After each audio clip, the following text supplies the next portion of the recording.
So guys, while I was working on my Jesse mockup design project, I learned how you can improve the quality of your Clo3D export on Blender, how you can improve the quality of your clothes design on Blender. Let me put it in that sense. And also how you can control the visibility of the texture of your clothes design on Blender after exporting it.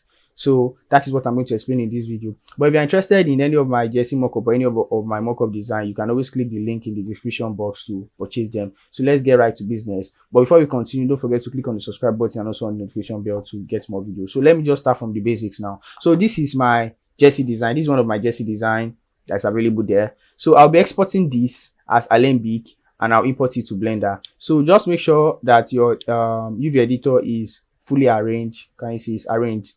So I can just go back to simulation. Yes, let's go back to file, let's go back to export, and let's go to Alembic or Gawa.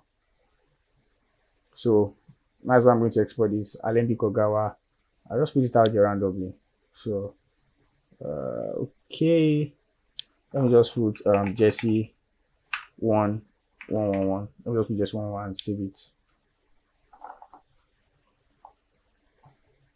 So I'm going to save it as 4K. That's another thing for you to improve the quality of your design on Blender. 4K diffuse mark and normal mark is checked, and select OK. Then we are done exporting. So now we are in Blender. So I will go to File. I'm going to go to Import. I'm going to go to Alembic. Yes, and I'll go to my Jesse animation. I'm going to go to this Jesse 111. Yes, and import the Jesse design. So yes, so these are Jesse design. Yeah, so can you see it's not really giving us much of the texture of what we have on Clo. Can you see this? I don't know. Let me zoom closer so you can see this texture. Can you see this? So it's not giving us that much. So but we can fix this in Blender. So let's go to our shading. So I'm going to put this like this. Let me just adjust a bit here. Okay. Yeah, coming. Okay, let's use 64 and use GPU 64 is 0.1. Yes, so yeah, so we have this here, and let me go to this. Yes, so let's go to new. Let's select this, Ctrl Shift T. So I'm going to go back to my Jesse animation and go to Jesse animation. Okay, let me just, sorry, I need this bigger so I can see the texture. Okay, Jesse 11, this and this. We select these two and put it in. Yeah, our texture is white normally. You get it's white. So let me add texture to this on Photoshop.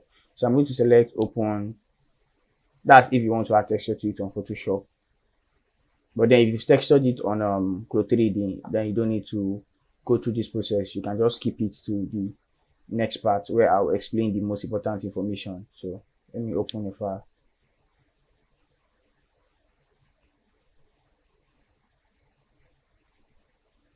So I'm going to go to Jesse animation. I'm going to go to Jesse 111 diffuse. Yes, open it. So I just want to do something quick. Let me see this. So let me just do this quick.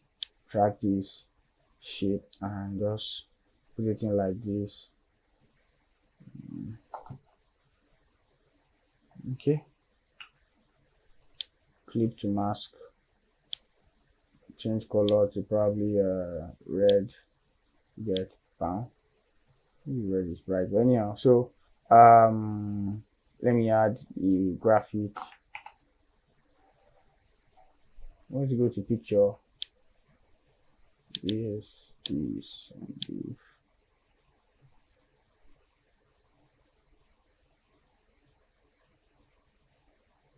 Go to select this. I'm not really good with graphic design, so just ignore any mistake I'm making. So I'm coming.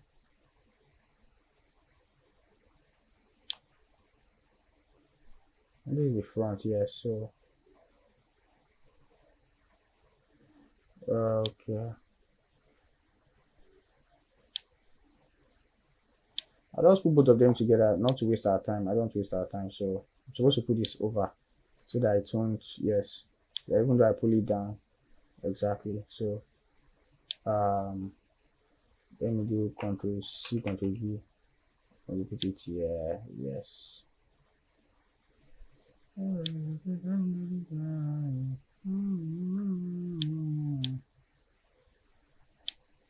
So I think we are good to go. So what I'll do is to save this file as a PSD file, and that is when this thing converts into a mockup, because it makes it editable for me. But then okay, so let me just convert it to a PSD file. This PSD, that's Photoshop file. So select this. I'm going to change this diffuse PNG, this PNG here, to this Photoshop file here, and select open image. Then we have this. I'm sure it's looking shiny. So the first thing we need to do is, you can see small details here. So the first thing we need to do is select 0. I'll change the roughness to 0.8. Yes, that's very important. And also I need to do a little setup here. Let me go back to the layout. So coming back, Shift A.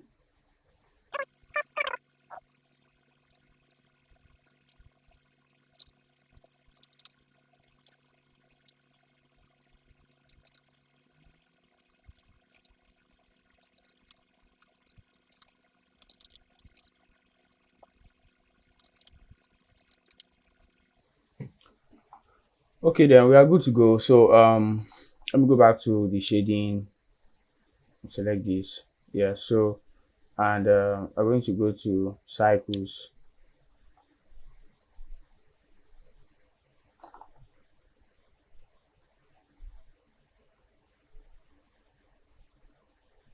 So can you see this? So can you see this? So it's not giving this Jesse design. You can see here on Clo3D. See this? It's not even giving the pattern. So what you need to do is to just select Shift A, then open your bump, add it to your bump, or add your bump to your normal map, sorry, and then you drag this normal to this.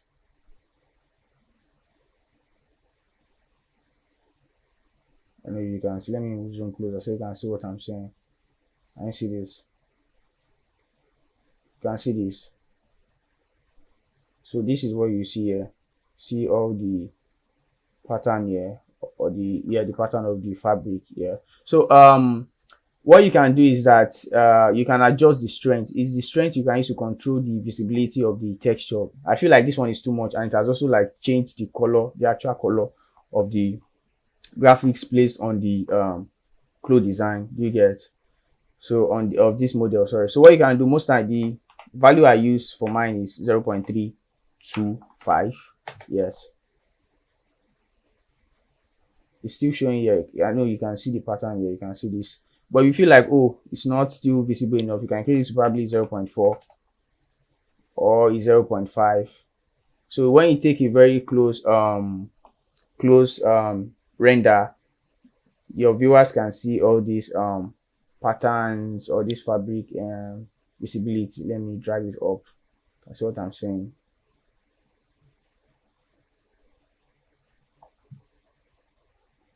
So you can see it. You can see all these shapes. You can see the realism. So this is just how you can improve the quality of your Clo3D design on Blender. So thank you for watching this quick tutorial. Don't forget to click on the subscribe button and also on the notification bell to get more tutorial video from Timmy the Creator.